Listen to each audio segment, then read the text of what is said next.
ক্ষমতায় থেকেছেন, কিন্তু গ্রহণযোগ্য একটা নির্বাচন দিতে পারে না। যে এই মহিলা গণহত্যার নেতৃত্ব দিয়েছে, সেই মহিলা কিন্তু বাংলাদেশের আর মানুষের আরোগ্য নির্বাচন দিতে পারে। সেই নির্বাচনের দায় বর্তমান সরকারের উপরে এসে ভোট দিয়েছে। এই সরকারকে বসে থাকতে হবে। এই নির্বাচনে যদি কোনো রকম ব্যত্যয় ঘটে, তাহলে দেশের গণতন্ত্র প্রতিষ্ঠার যে স্বপ্ন সেটা বিঘ্নিত হবে, দেশের স্বাধীনতা সার্বভৌমত্ব বিঘ্নিত হবে।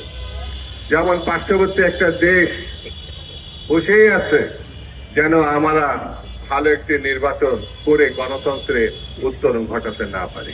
টানা তৃতীয়বার অর্জন করেছে দেশের সেরা সুপার ব্র্যান্ড স্বীকৃতি সেই জন্য আমাদেরকে সজাগ সতর্ক থাকতে হবে।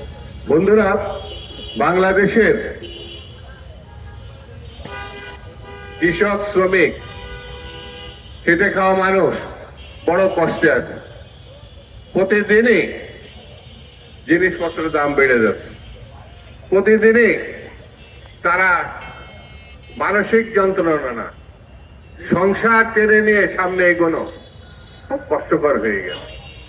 এই জন্য বর্তমান সরকারের উচিত হচ্ছে তড়িৎ ভাবে কিছু পদক্ষেপ নিয়ে মানুষের পাশে দাঁড়ানো। যদিও তাদের হাতে সময় এখন কম, তাদের কাছে মানুষের প্রত্যাশা ছিল অনেক যে ও প্রতি সরকার পারেনি, এই সরকার পারবে।